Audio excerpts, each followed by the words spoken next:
Welcome to the Yolanda Neely Show. I am so honored to have this very, very talented young lady on my show, and she's got a beautiful Christmas song. Well, you know what? Let me even say this. She's got a beautiful voice. I've heard some of her live shows, and I'm like, whoa, go girl.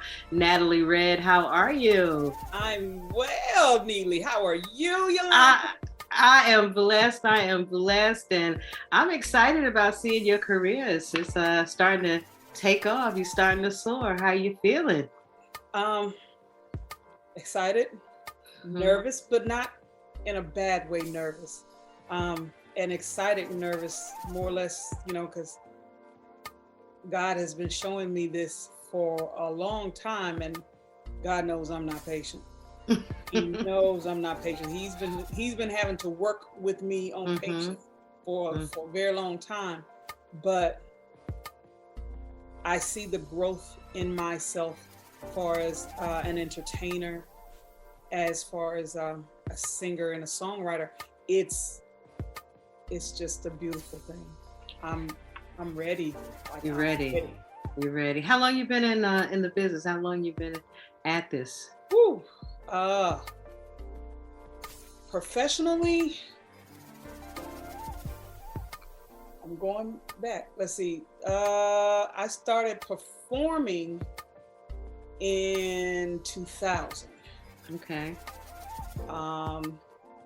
Then I stopped for a while. Just needed to focus on being mom. And I felt like I started listening to people. Let's just say it that way. And they were telling me that music doesn't pay the bills. The only way you're going to make it is if you're already famous or you come from a family that's famous. And to hear all of that was very discouraging. So I ran from music for a while. And upon the passing of my grandmother in 2010, music came back into my life. And when I say it came back, we buried my grandmother on my eldest son's birthday. Wow. The following week, I was on somebody's stage in an area that I had never performed before. Wow. Look at God. Exactly. God was calling you back. Yeah. So it just from there, it went to this guy that I used to date. I had him on a show with me. I mean, he had seen videos of me performing, and I called him and I said, "Hey, how would you like to perform with me?" He said, "Really?" I said, "Yeah." I said, "I'd like to bring in different people." He said, "Okay, cool." And that night after the gig, like all the way home from the gig, he was looking at me with this side eye. So when I got to the house, I said, "What's wrong?" He said, "Nat, to see you on video is one thing. To see you live, girl, if you don't get in somebody's studio and record, I myself will have a problem with you." Wow. You need to record, even if it's just to say, okay, this is a bucket list item. I did it. So I hit up a friend of mine, Jerome Pitts, out of Springfield, Massachusetts, with Pitts Campaign Music. I hit him up and I said, "Hey, I want to do an album." I said 8 songs. He said, "Okay." I said, "And I don't want to do covers, no covers, all originals." And I just got a lot on my heart. And one day sitting at my desk, I was just bopping my head, working, and I started singing. "Today is a day so unlike any other day. Look to my left and my mind went astray." And from there, it just went on. Wow. And it's been a steady move ever since. Like, wow. I'm loving it. It was just like you were destined to do that. I got to come back to this. I got to do. And it's so amazing because when God plants that inside of you, even though you may stray a little bit, because I'm going to be honest, I strayed from radio for a minute too. I always, well, no, I should say I looked at it as my paycheck.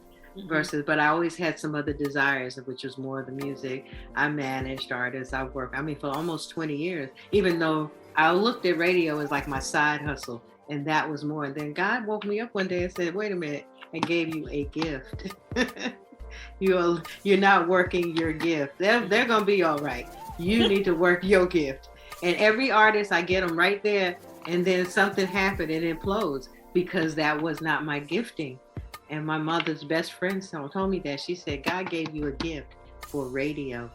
Not saying what you're doing with the artists isn't good, because they're very talented, but they're not going to work because that's not what you're supposed to be doing. And I was like, wow. And it made sense. It made sense. And then once I got back into what I do, I was like, it's been going ever since. So God, when God has something for you, and when he is for you, you know, as my pastor would say, your voice is your prophet. It is true. It is true. Yeah, I mean, but you still gotta, you know, have a roof over your head. Yeah, exactly, and pay your bills. So you have, you know, but you learn how to use, you know, do what you do and work around it, and it will all work out because, you know, God's in the midst of it. Mm-hmm. You know, like I said, when I heard your stuff, I was very impressed. I was because, you know, I've got to hear so many different artists, but, you know, I like your vibe. I like your, you know, that we're missing that. I can truly say I agree with you. Today's music is, I get it. Seasons change, sun rises, sun sets, flowers bloom. You know, I get all that, but it's like the core of what music was designed for, what it was given, what it was, it's like that has been lost because they're coming up with so many different ways to taint it. What used to be messages are now just, okay, well, I'm gonna do what I gotta do, go online and pray for the best, and once it blows up, I'm a star. No, that's not how it works. No one wants to put in the legwork. They don't want to put everybody, this generation, don't get me wrong, they have an entrepreneurial spirit. They truly do. Because I've heard one too many of them have said, I don't want to work for anybody. I want people working for me. Okay, that's cool. I get that. But in order for you to get that, you need to understand how this world works. But musically, it's been just watered down. The industry has truly watered down. R&B, it's not R&B. Yeah. And I'm so glad that I get to hear music, you know, being played, whether it is college radio or internet radio, sometimes satellite radio, depends on what station you listen to. But you get to hear the unfamiliar. And that's what I love about, you know, finally dipping into this side of the radio business, because I've been, you know, I'm guilty. I've been listening to terrestrial radio for almost 40 years. Yes, I just aged myself. But yeah, I mean, growing up, and then, you know, but back in the day, it was different. You know, when I worked in Miami, when I worked in I mean, we used to love when an artist came out and we could pick the hits off that project. You know, we used to like, look at that, listen to that, listen, and breaking new artists, and, you know, that, you know, discovering that artist. I mean, Usher hung out with me at 14 years old in Miami at the studio. And I kept saying, I said, baby, you're going to be a star. And don't act like you don't know me when you blow away. Oh, no, Miss Yolanda, you know. All right, now, I'm just saying. You know, seeing his mama, Janetta, just out here grind with him, and, you know, and just seeing, and that's just one, you know, it's just been like, you know, I got stories of many. But the fact is, but it was awesome. You know, me begging my PD, look, he had the little song, Can I Get With It? And he's like, he's a kid. I said, this kid is going to be a star. And, you know, and the program director trusting me and trusting my ears to say, you know what, all right, let's give him a shot. And then to see who he is today. We miss those days because PDs now, they have no say. I know I was a PD. I had no say. It was like whatever corporate send down to play, Yep. that's what you're gonna play. Yep. So it takes away that, you know, that relationship, that intimacy that you have with your artist and the music. You know, so we wouldn't hear Natalie Redd. This would fall through the cracks for me, unless I have that very aggressive. If you have a very aggressive record people that, you know, whoever's working marketing people that's working your record, you know, they can say, hey, look, I got an artist, you really, really need to check this out. That's how you kind of got through. But if you didn't have those relationships with record labels and stuff like that, or indie labels, and I'm hearing all this great music, and I'm like, wow, this is awesome. Yeah. It's a beautiful thing. But even with the push of that, your product, people, I've always told my kids exactly what my mother told me. Mm-hmm. Presentation is key. Everything you do in life. Mm-hmm. Presentation is key. And you might have a song that is straight fire. Mm-hmm. If it's not mixed and mastered properly. I got you. I lived with a producer for 10 years. 10 years. And you never heard of him because he was scared. Just being honest. He says he's not, but there's that fear factor. And writer, producer, singer, just dope as you can be. But, you know, and he knew me. You know what I'm saying? And I remember letting people hear his stuff, and they were like, yo, this is good. And his fear of getting out here, showing himself in front of people, but that's what it is. And that's one thing I do like about the kids. I admire them about, they have no fear because they didn't, because we didn't grow up with all of this. No. You know, we grew up with, you know, you hear the record playing on the radio. Yep. So we didn't have YouTube and, you know, and Spotify and all these other things. We had MTV, Video Soul, and the Soul Train. And then that's if that artist could get it on. Yep. You know, it's always came back to relationships. Mm-hmm. You know, it's always been about relationships to get that record on and get that record played. Or, you know, other things that I'm not going to talk about as I get ready to enter back into terrestrial radio, top of the year, but different format, so I'll be all right. But yeah, you know, that's how people ate. Trust me, that's how people, because back in the day, they really weren't making any money, so, you know, that's how they ate. But now the game has changed, and it's like my way or the highway. And if you go this way, you don't have a job no more. Yeah.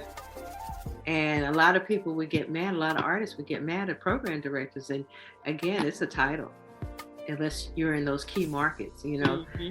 But now it's control. You know, now, they don't even have local talent anymore, to be honest. Oh, and that's sad as well. Mm-hmm. That's sad as well. Yeah, you couldn't tell me the industry would become this. And then the pandemic made it worse. You know, because we got by with little. So once people realize that companies realize that they can get by, or send that jock home with everything they need, a microphone and a computer. Yeah, but we don't need them. Those artists and musicians who sold bread came from music. Mm-hmm. For them, my heart really poured. Mm-hmm. Because venues weren't having it. Mm-mm. Yeah, because you couldn't perform. Everything was closed. I have so many musician friends who, you know, they've struggled. Yeah. So I know several that ended up, you know, taking like warehouse jobs. Mm-hmm. You gotta do what you gotta do. Just like DJs. Yeah. Just like DJs. I'm not gonna lie. I did a little investment into a tour, you know, doing a certain tour, and I love my money. You know what I'm saying? Bringing artists in and stuff like that. I lost my money. And it wasn't a little bit of money, it was a lot, you know, because I felt, and this was pre-pandemic. I mean, if it would have went the way it was supposed to, oh, I'd have been like, hey, but, you know. And so I feel for the artists. So what did you do what have you been doing during the pandemic?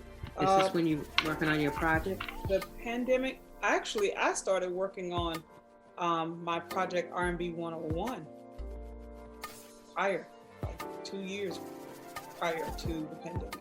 Wow. I had started on it, and then some things, life happened, and I put it on pause. Like, I had it completed in at least the first phase of the draft of everything, and just ended up taking like a couple of the songs and releasing them independently, just separately from the album. When the pandemic hit, I went back and looked at the project because I hadn't had a name for it yet. I had changed the title of that project several times. And I got to speaking to the producer of the project. His name is Wayne Patrick Brown out of New Haven, Connecticut. And I call him my brother. That's my boy. And I called him, and he and I was talking.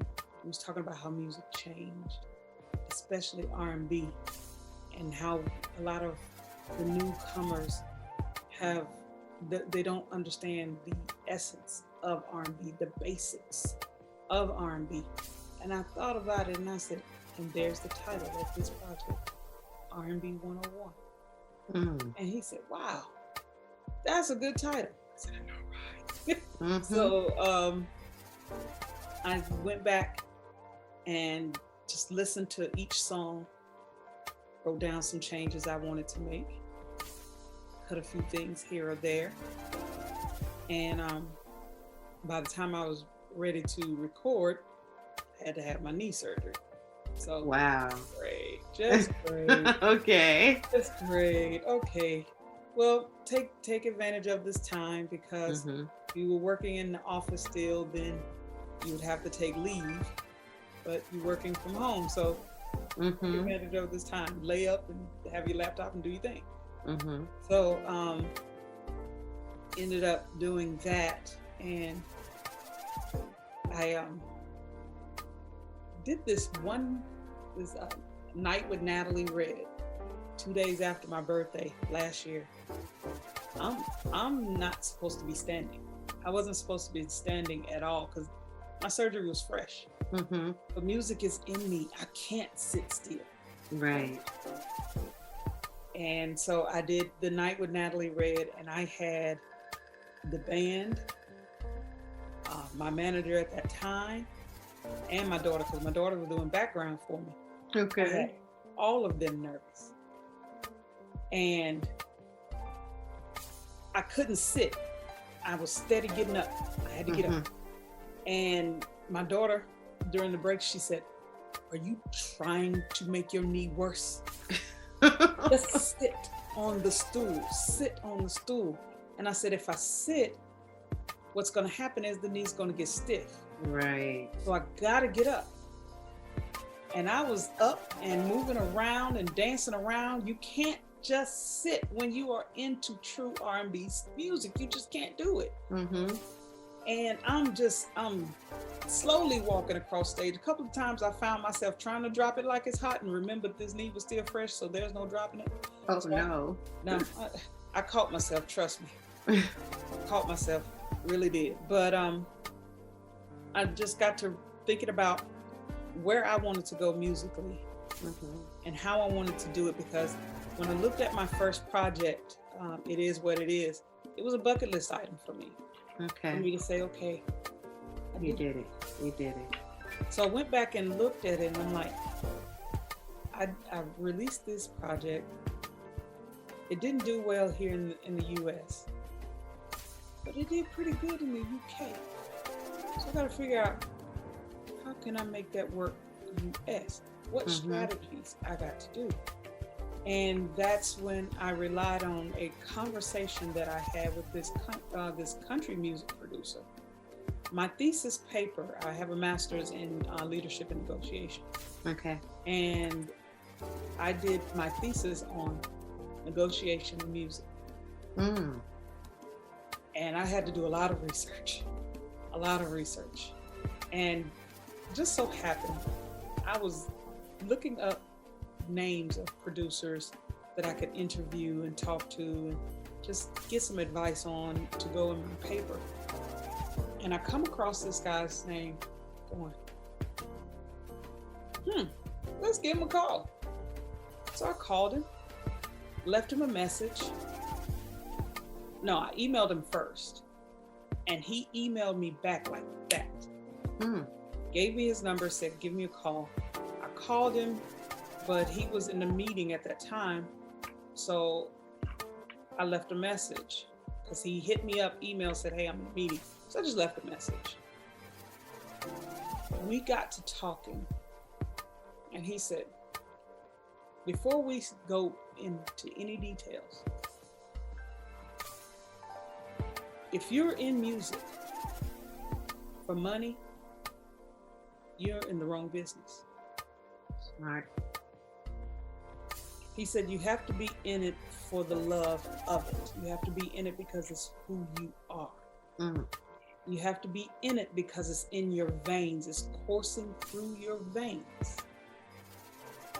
But if you are in it solely for just that green, because you think you're going to get out here and somebody's going to instantly pick you up, that's not the business for you. Mm-hmm. So I got to thinking about what I put in my thesis paper, and I sat down and started planning things, how I wanted to do this, how I wanted to market this, what strategies would I take, and then got to looking at the cost that it's going to take, because in order for you to make any money, you have to spend some money. Absolutely. But I had to keep in mind what he said. If you are in this for money, you're in the wrong business. So be sure of what you want in this industry. And I just said, okay, Lord, you didn't bring me this way for nothing. You have charted this path for a reason. So I need you to help me here. Help me understand what my role is. Because in order for me to draw all men unto thee, I have to know how I fit in to that.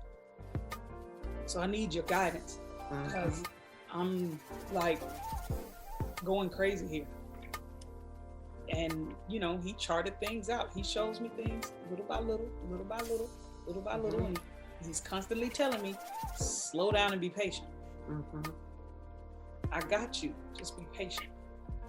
And it gets a little discouraging at times, because you know your product and you feel that the world should truly hear it.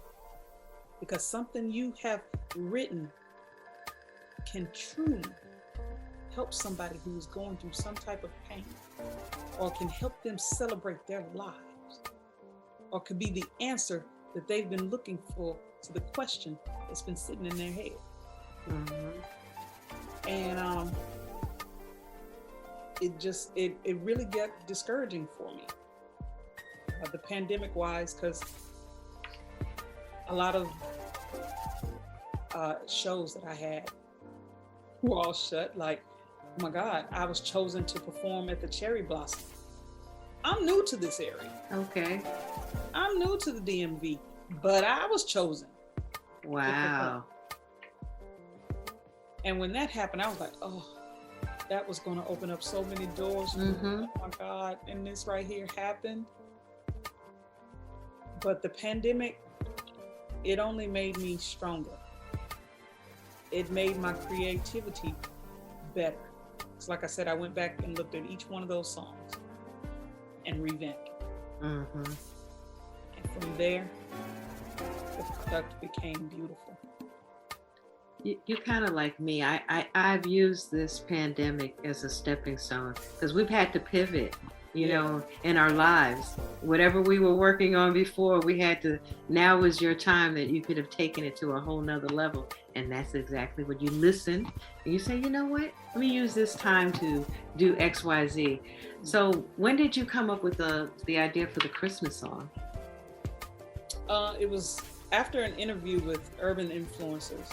Mm-hmm. It was an interview that they did with Terrence Thompson, who is the producer of the song. And after listening to it, I emailed him. And I said, hey, I want to do a Christmas song. Not an EP, not an album, just a single. And I've listened to your stuff and I like what you have. Mm-hmm. Do you have anything that just has that Christmas feel to it? And not even 10 minutes later, he had sent me a clip, a 1-minute clip. And I listened to it, and 5 seconds in the song, I started writing.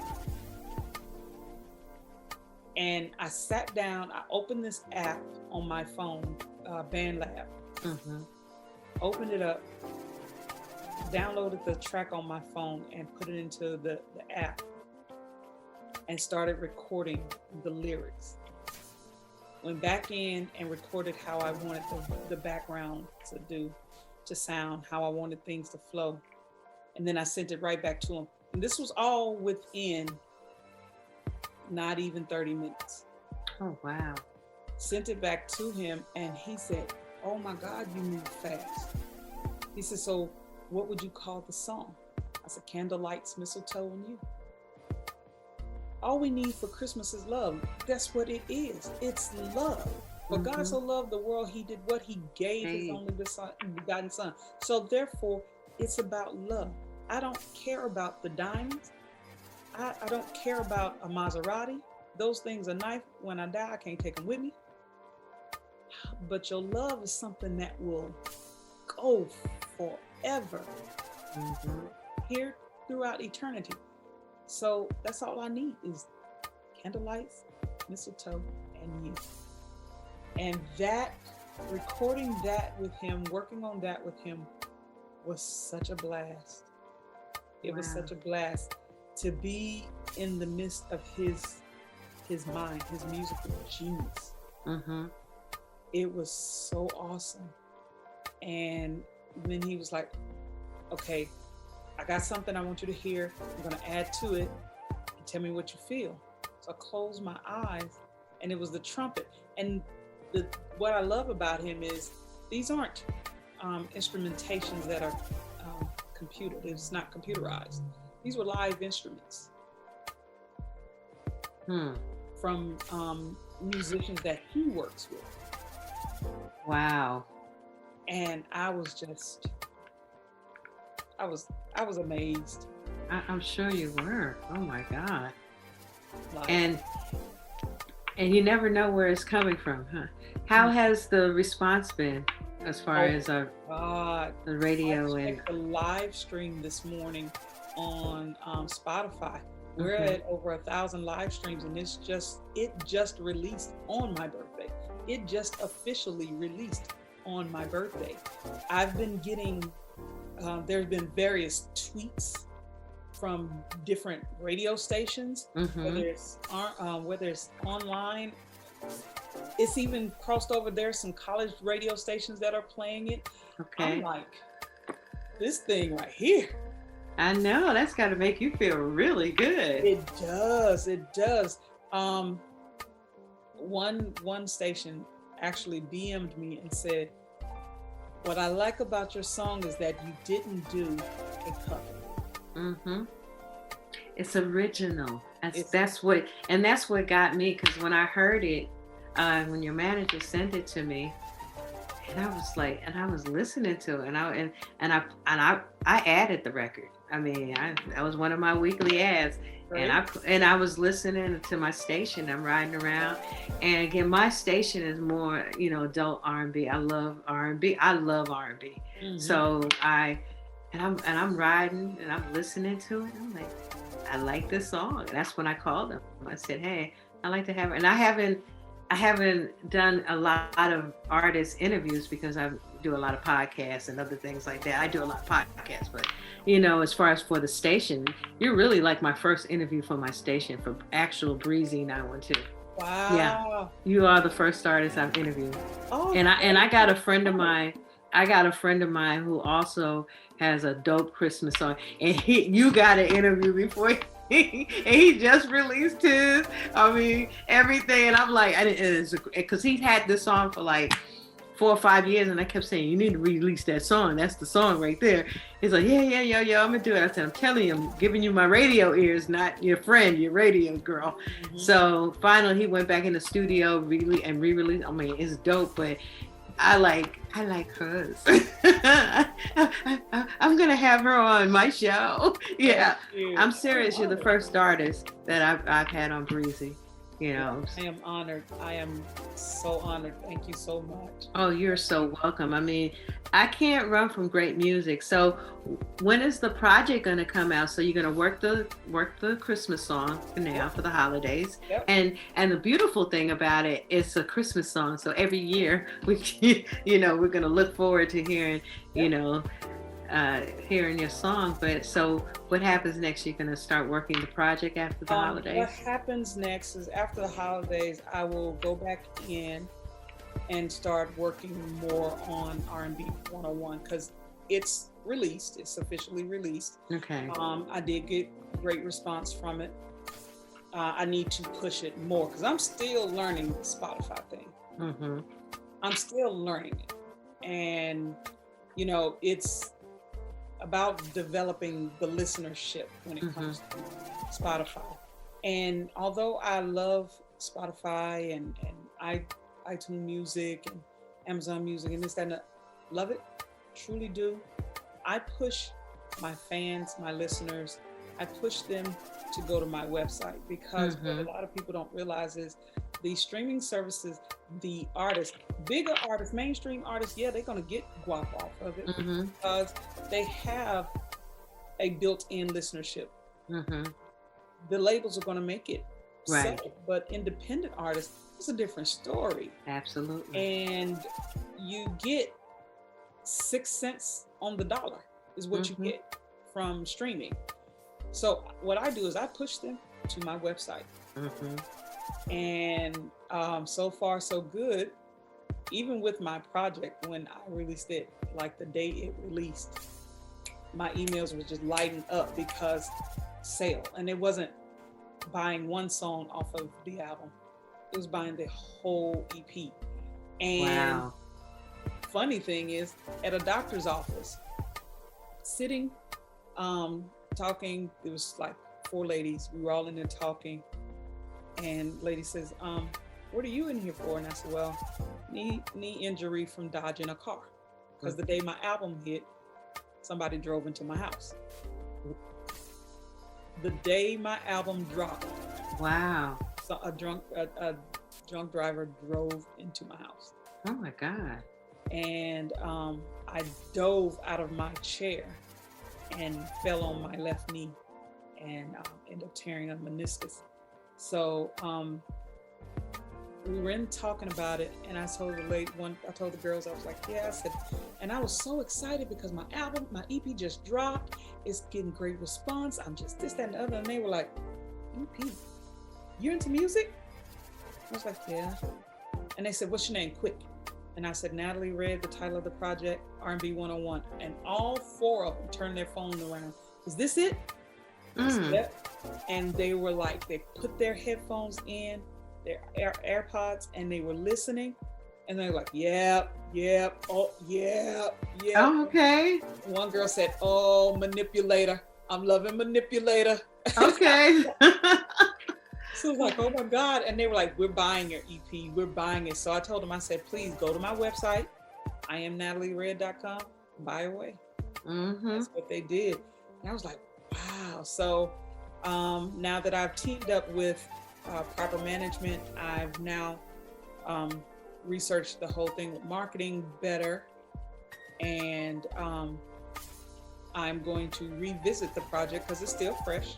That's the beautiful thing about being an independent artist. you can actually go back in. Exactly. And push. So I'm going to go back in and push. Terrence, who directed the video, because not only did he produce the song, he directed the video. Okay. Wow. So Terrence, as a birthday gift to me, he wants to direct a video from my EP. Okay. So what have you chosen? Only Takes a Beat. Okay. Okay. Nice. And when I told him, he said, I was thinking the same thing. Okay. So that's good that you have the director, and then again, he's also a musician and producer, so he gets it too. So that's going to even validate it even more when you record it. I mean, that's just so awesome. How does your family feel? How your kids, your God. mom? My kids are my critics. Okay. Yeah. Especially my daughter. When I put out my first EP, she liked it. There was one song she didn't like, and that was Drained. Because it's sexual. It's subliminal, but it's sexual. She didn't like that. This one, she's like, Mom, you get better and better each time. Better and better. I'm so proud of it. All three of them has been like, you need to check my mom's stuff out. You need to do when the video for Candlelight Mistletoe and You dropped. Oh, they were blasting it on their social medias. Okay. Y'all can't tell me Mon Dukes don't know what she doing. You need to cop it. Natalie Redd, check her out. Put her on your playlist. You want a holiday jam? This is the one for you. I mean, they've been really boosting Mom up. So my mother is she's crazy. My mom is so funny. She's like, I heard the song finally. I love it. She says, got me in my room going, Candlelight, Mistletoe, and You. I said, I know, coming from Mom, I know that has to kind of like make it really, really good. I mean, the kids are good, but I don't know, because kids today, they're so, like you said, they're into their own vibe and their own sound. So the fact that they have an appreciation for what you are doing and the real artistry of R&B, that says a lot too for your kids. But to have Mom up in there and knowing the lyrics. Yeah. So something. Yeah. His kids, he called me, he said, Nat, I let them listen to the full song before we released it. He said, they were like, oh yeah, that's the Christmas jam right there. I said, wow. Whoa. And he's got a 13-year-old and a 21-year-old. Okay. You know where their head is. Okay. Humble rap and everything else. So for them to appreciate it, I'm just loving how it's being received. Awesome. That's nice. That's nice. So I know you can't wait to get out there and start performing again. Do you have any dates, on the calendar as of yet? No, not as of yet. We're working on, because I told my manager, because 21 is almost over, let's focus on 22. I've already signed up. The people from the Cherry Blossom Fest has contacted me, and they said, we hate that, that happened. The pandemic took over and this, that, and other. But if you are still interested, we would love for you to perform. I said, she ain't said nothing but a word for me. Let's do that. Yeah. Working on a few things, trying to get a few venues. I would like to stretch out into the ATL area. Okay. Because I know that a lot of people in that area feel that vibe. So all I gotta say is, world, look out, Red is coming. And you're right, because they get it in the A. They do. They get this vibe for real. Because when I was doing the music stuff, every weekend we were in Atlanta. My girl was from Nashville. I was in Savannah. My poor cousin had a little studio apartment. We were crashing. But, that's all part of the grind. And that was all part of, that's what's going to make it all the better, to get out there and see. And you got the grind for it. So, and you're doing radio shows too. Yep. So how many markets are you on? How many shows are you, stations? I lost one because they shut down. Okay. Hayden, that was the largest one. That was the Soul Train. Oh, wow. Yeah, due to death and a lot of other things that was happening family wise, he shut it down, and we all understood. But I've got, let's see, Peachtree Radio, Legend 107 Radio, Cruise Inc. Radio 102.8, Raw Soul Radio Live, Soul City Radio. So that's 5. And starting January 2nd, which is the first Sunday in January, I will be on 107.3 VIP, which is an online station as well. Okay. All right. Well, congratulations. And, that's cool. You get both sides of it, as an artist and also promoting other artists out there as well. So that makes the appreciation even better. It really does. It actually made me look into myself as an artist even more. Like I said, there's a lot of that music that I play, I've never heard of any of these people, just like they had never heard of me. And it's a great thing for them to know that there's someone out there that's helping them, that's pushing their music. I get even hit by, I was really floored when Eric Robeson, I tweeted that I was playing his song, the remix, and he retweeted it, then he DM'd me, and I was like, ooh, Eric Robeson. Ooh. Okay.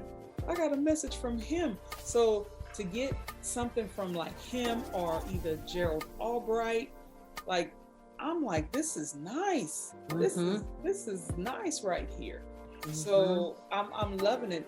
And these are people who are appreciating the fact that there are people out there that's pushing their music, even though, your Geralds and your Eric, they're not really independent, but they've been out so long. Right. That especially jazz musicians, it's hard. Yeah. Yeah. Their market is very hard. Smooth jazz is very hard. Yeah, because there's not a lot of stations out there even supporting that. So unless it's an online station or they have that following that they've created throughout the years, yeah, they're straight out of luck, Yeah. And as I've gotten more, because I used to always just be straight R&B, but as I've gotten older, my appreciation and my palette for smooth jazz has really opened up a great deal. Because sometimes I don't want to hear all of that. You just want to just chill, and now I said I'm going to be adding that to my station and stuff like that. And so I get it. I really get it. But I'm just happy for you, and I just see great things coming in the future. I mean, because your heart is this, and you get it, and that's the thing. A lot of artists don't get it. They don't get the grind. They don't, they just believe, okay, well, I did a song, I just need more songs. But you work what you got, and it'll open up the door for more. You get it. You got to put in that work. You got to put in that work, because what you've been listening to maybe for 5 years, people are just hearing it for the first time. So that's awesome. Well, I'm so glad that we've been able to connect, and I get to follow your story and see how you are going to prevail throughout your journey, this musical journey that you're taking, that you're so blessed to get back into. That's awesome. Thank you. Well, I am very appreciative for radio personalities like yourself who take the time out to listen to music from independent artists and share our music. It means a lot. It really does mean a lot to us. So I greatly say thank you. Well, I will definitely be supporting, and that's why I love having this online station, because I have you don't know how good it feels for me, because I've had shackles for so many years, you know. So now that I got these shackles off my arms and my feet and my mind, and I can go back to like, because I'm like, wow, real music again. You know, I miss it. I do. Yeah. And again, I'm not knocking my journey because it's been a beautiful journey working and being able to have a job and doing what I love to do. So yeah, they tell you play that, you play it, and you play it with a smile, Yeah. you know. But after a while, it's like, and there's more out here, y'all. There's a whole lot of good stuff. I didn't realize how much of a shackle it was until my friend Asia, who's radio personality for Magic 102, she and I were talking, and you want to talk about one of my biggest supporters? Just about every event that she's hosting, Nat, I got this event, blah, blah, blah, blah, blah. I need an entertainer. Are you available? And she says, I'll come to you first, Nat, because I know you're going to come in, you're going to knock it out, you're going to end up selling CDs, and it's just be all good.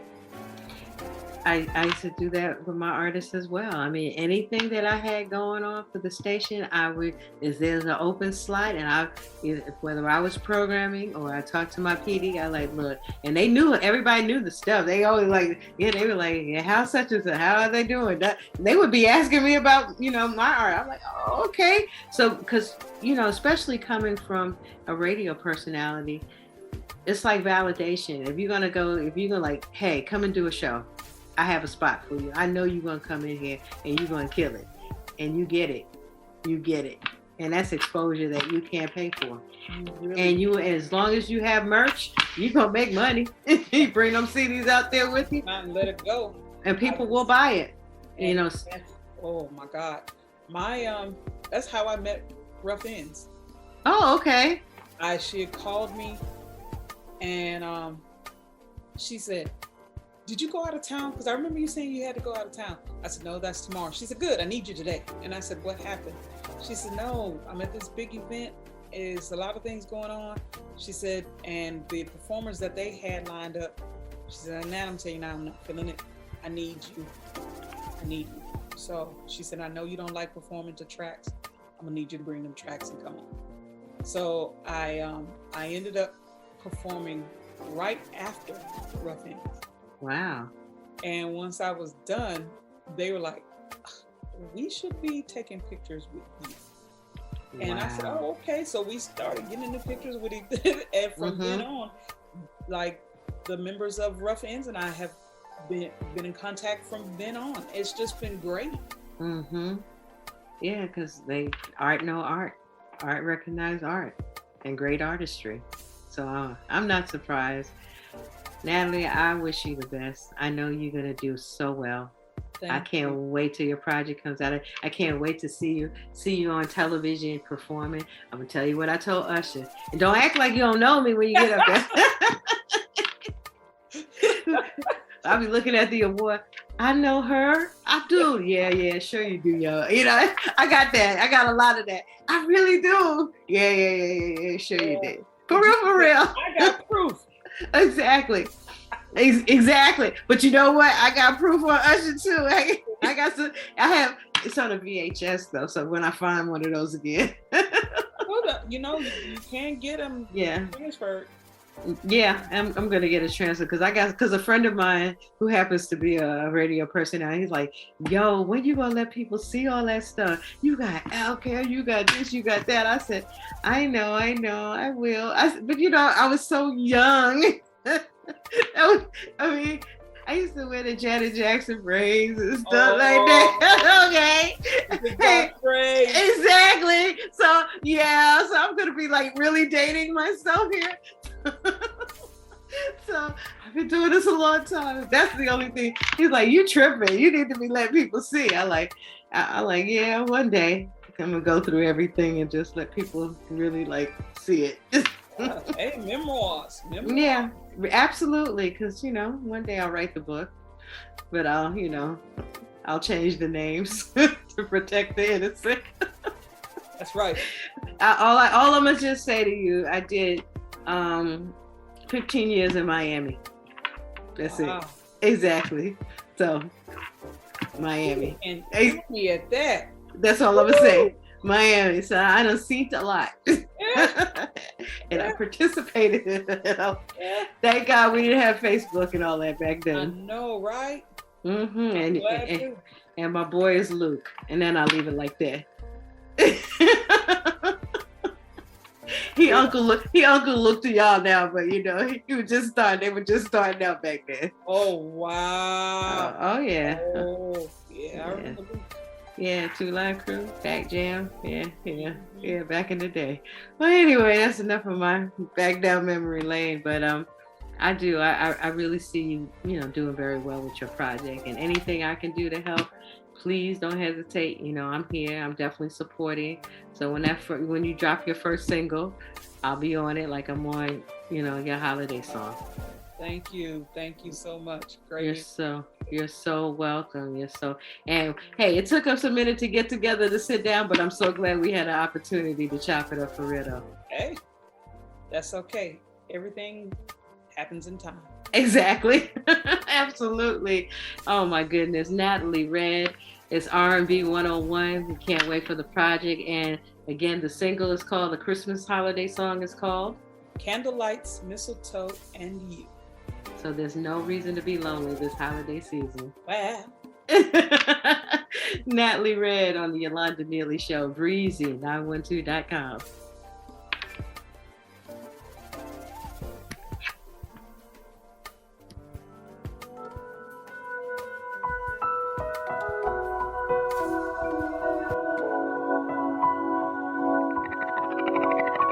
Merry Christmas, baby. As I look out across the room, everyone is smiling, but my heart is filled with gloom. Waiting for the day you come back home. Feel your arms around me, keep me safe and warm. I know there's no mystery, our chemistry is strong. Everyone can see through our love we belong. Make my wish come true this Christmas. All I need is candlelight, mistletoe, and you. All I want is you. All I need is you. You, oh my baby. This Christmas.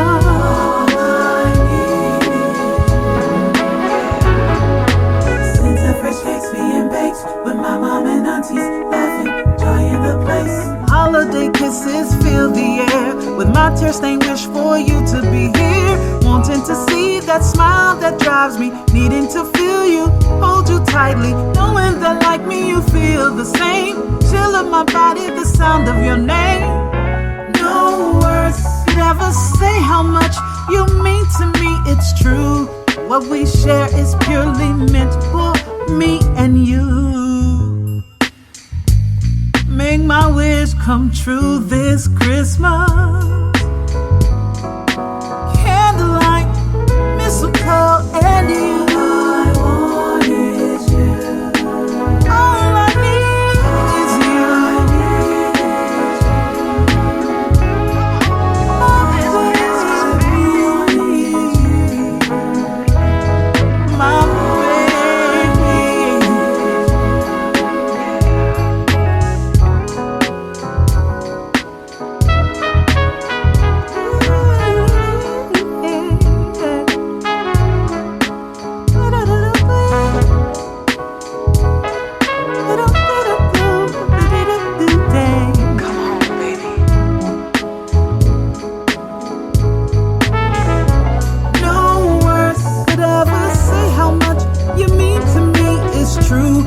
everyone can see through our love we belong. Make my wish come true this Christmas.